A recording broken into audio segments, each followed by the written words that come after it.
Hi, I'm Mark, and this is Wisdom 101. The exhibition has been quite a journey for me. It incorporates my curiosity and interest in science, and philosophy, literature, art, spirituality to a certain degree, in terms of mankind's use of spirituality to try and work out what it is we're all about. And I've essentially tried to combine all of those things into pretty much each of the works. Some of them are a little more specifically scientific than others more artistic, more spiritual, and yeah, it's what it is.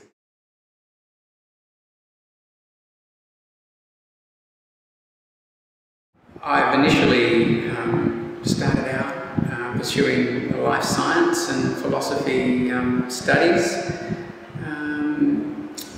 and have a natural curiosity in that direction. Literature over time has taken over from that, in terms of having access to the huge canon of both Eastern and Western works that cover anything and everything.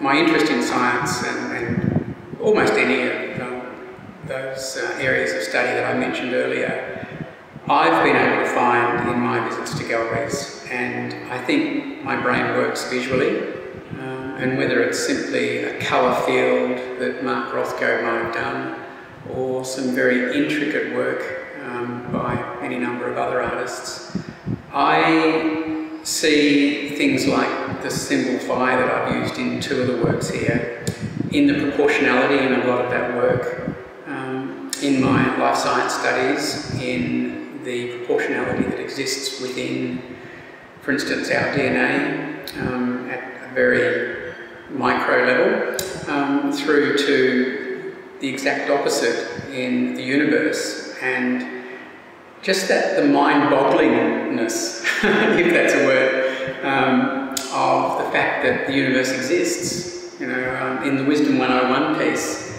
that central light and line is to me symbolic of the Big Bang, which is my best guess of how we came into existence.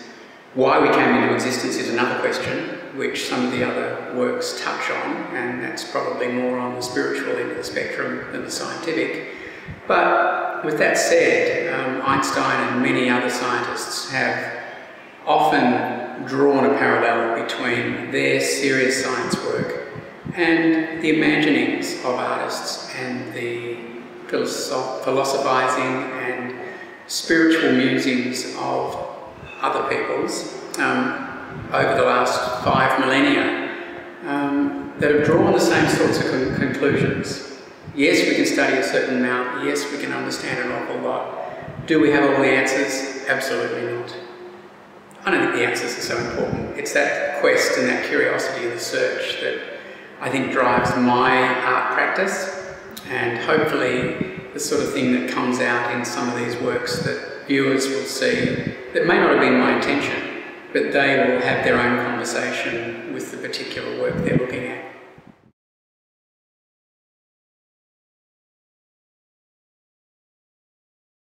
The challenge was doing it in the time scale. My initial response to the invitation was to say no. And fortunately, some very close artist friends who are real artists, who've been around a long time, insisted that I do it.